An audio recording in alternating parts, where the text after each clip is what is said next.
Numbers chapter 18. Ang duty ng mga priests at Levites.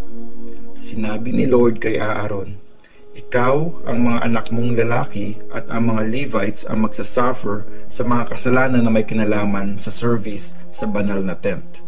Pero ikaw at ang mga anak mo lang ang magsasuffer sa mga kasalanan na may kinalaman sa pagiging priest.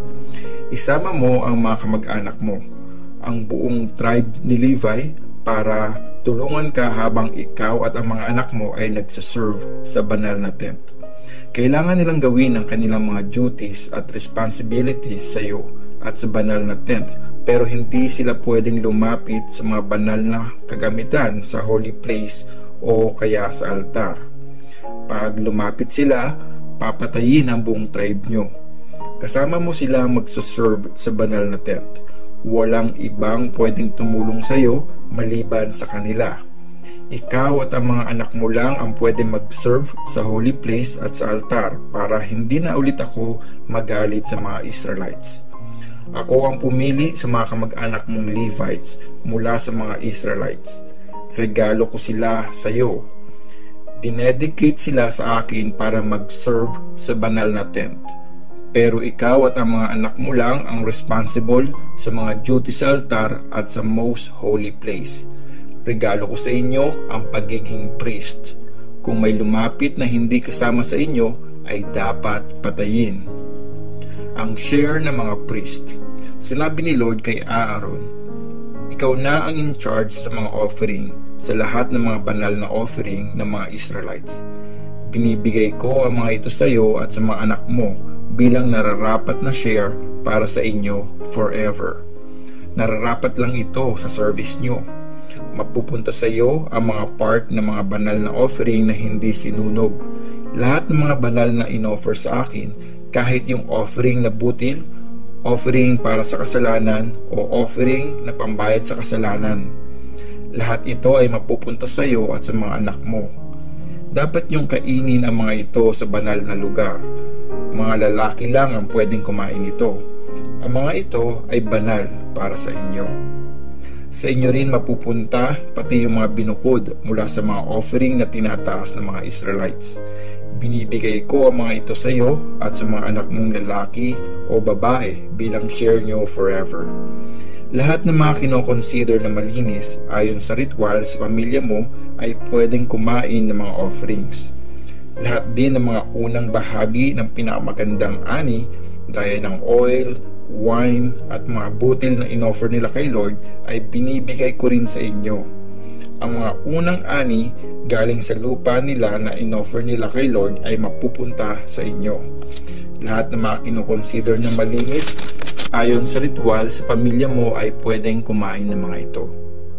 Lahat ng mga bagay mula sa mga Israelites na nakadedicate lang sa akin ay sa inyo rin. Mapupunta rin sa inyo ang lahat ng mga panganay na dinedicate kay Lord, tao o hayop man. Pero kailangang tubusin ng mga tao ang mga panganay nila. Ganon din ang mga panganay ng maruruming hayop ayon sa ritual. Kailangang tubusin ang mga sanggol na 1 buwan ng edad sa halagang 5 piraso ng silver ayon sa panukat na gamit sa banal na tent. Pero ang mga unang anak ng mga baka, tupa at kambing ay hindi tutubusin. Banal ang mga ito. Iwisik mo sa altar ang dugo nila at sunugin mo naman ang taba ng mga sacrifice para makapagbigay ng mabangong amoy na magpapasaya kay Lord. Pero ang karne ng mga ito ay mapupunta sa inyo kahit yung part para sa special offering, yung pitso o yung hulihang kanang hita. Lahat ng mga special offering ng mga Israelites sa akin ay binibigay ko sa iyo at sa mga anak mo bilang share nyo forever. Ang kasunduan na ito sa pagitan natin, sa iyo at sa mga descendants mo ay hindi masisira forever.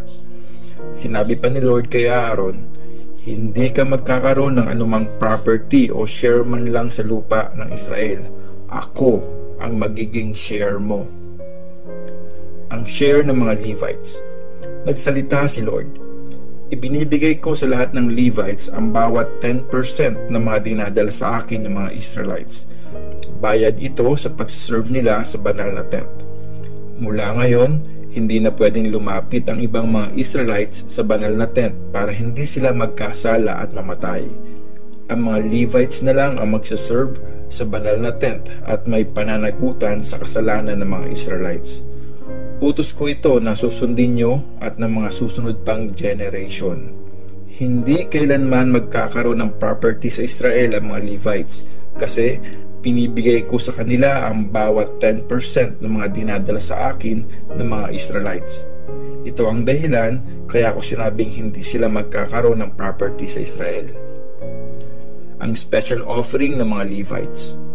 Pagkatapos, inutusan ni Lord si Moses na sabihin sa mga Levites, pag natanggap nyo mula sa mga Israelites ang bawat 10% na ibibigay sa inyo ni Lord, mag-offer din kayo ng 10% nito bilang special offering kay Lord. Itong special offering na ito ay gaya ng offering na binibigay ng magsasaka tuwing may bagong ani at bagong wine. Sa ganitong paraan nyo dadalhin ang special offering na nararapat kay Lord sa bawat natanggap nyong 10% galing sa mga Israelites. Ibibigay nyo kay Priest Aaron ang special offering na ito para kay Lord.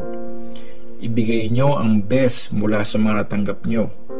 Pag naibigay nyo na yung best part, itabi nyo na yung natira gaya ng ginagawa ng magsasaka every time na nag-offer siya. Pwede nyong kainin at ng pamilya nyo ang mga ito kahit saang lugar pa kasi bayad ito sa pagsaserve nyo sa banal na tent.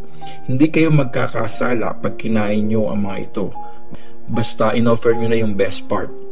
Pero siguraduhin nyo lang na nai-offer na kay Lord yung best part bago kayo kumain para hindi nyo mabastos ang mga banal na offering. Papatayin kayo pag kumain kayo nang hindi pa na-i-offer yung best part. Numbers chapter 19. Ang tubig na panlinis ayon sa ritual. Sinabi ni Lord kina Moses at Aaron, ito ang instruction ni Lord. Sabihin niyo sa mga Israelites na magdala sa inyo ng isang red na babaeng baka na hindi pa nanganak, walang defect, maganda at hindi pa nagagamit sa pag-aararo. Ibibigay niyo naman ito kay Priest Eleazar. Dadalhin sa labas ng camp ang baka para katayin doon habang nandun si Priest Eleazar. Isasawsaw ni Priest Eleazar ang kanyang daliri at iwiwisik ang dugo sa harap ng banal na tent. Gagawin niya ito ng 7 beses. Saka susunugin sa harap niya ang baka kasama na ang balat, laman, dugo at dumi nito. Kukuha naman ng mga sanga ng cedar at hyssop, pati na rin ang pulang tali para sunugin kasama ng baka. Tapos, lalabhan ng priest ang damit niya at maliligo siya. Tapos, pwede na ulit siyang bumalik sa camp. Pero, i-consider pa rin siyang marumi hanggang gabi. Ganon din yung taong nagsunog ng baka. Dapat niyang labhan ang kanyang damit at maligo. Pero, i-consider rin siyang marumi hanggang gabi. Tapos, dadakutin ng isa sa mga taong kinoconsider na malinis ang mga abo ng baka at ilalagay sa isang malinis na lugar sa labas ng camp. Itatabi ang mga ito para ihalo sa tubig na panlinis. Ito ay isang offering na maglilinis sa kasalanan. Tapos yung taong dumakot naman ng mga abo, kailangan niyang labhan yung damit niya, pero i-consider pa rin siyang marumi hanggang gabi. Gagawin ng mga Israelites ang instruction na ito palagi, pati ng mga dayuhan na kasama nila. Paglilinis sa mga humawak ng bangkay. I-consider na marumi sa loob ng 7 araw ang sino mang humawak ng bangkay. Pag nangyari yun, kailangan nilang linisin ang sarili nila ayon sa ritual sa 3 at 7 araw. Pero pag hindi sila nakapaglinis sa 3 at 7 araw, i-consider pa rin silang marumi. Dinudumihan ng sino mang nakahawak ng bangkay at hindi nakapaglinis ang banal na tent ni Lord. Hindi na sila kasama sa Israel. I-consider pa rin silang marumi hanggat hindi pa sila nahuhugasan ng tubig na panlinis ayon sa ritual. Ito naman ang instruction pag may patay sa loob ng tent. Lahat ng pumasok at nakatira sa tent ay 7 araw na i-consider na marumi. Kahit nga yung mga container na hindi natakpan ng higpit ay i-consider na marumi. Kung meron namang humawak ng bangkay sa labas ng bahay, namatay man ito ng natural o hindi, kahit buto na ito o kahit yung puntod mismo, ay 7 araw din na i-consider na marumi. Yung mga taong kino-consider na marumi ayon sa ritual, kailangan nilang kumuha ng abo ng red na babaeng baka at malinis na tubig. Tapos, paghahaluin nila ang mga ito sa isang lalagyan. Tapos, isasawsaw naman ng isang taong kino-consider na malinis ayon sa ritual ang sanga ng hisop dun sa tubig at iwiwisik sa tent, sa mga kagamitan, at lalo na sa mga taong nakahawak sa mga bangkay, sa mga buto at puntod.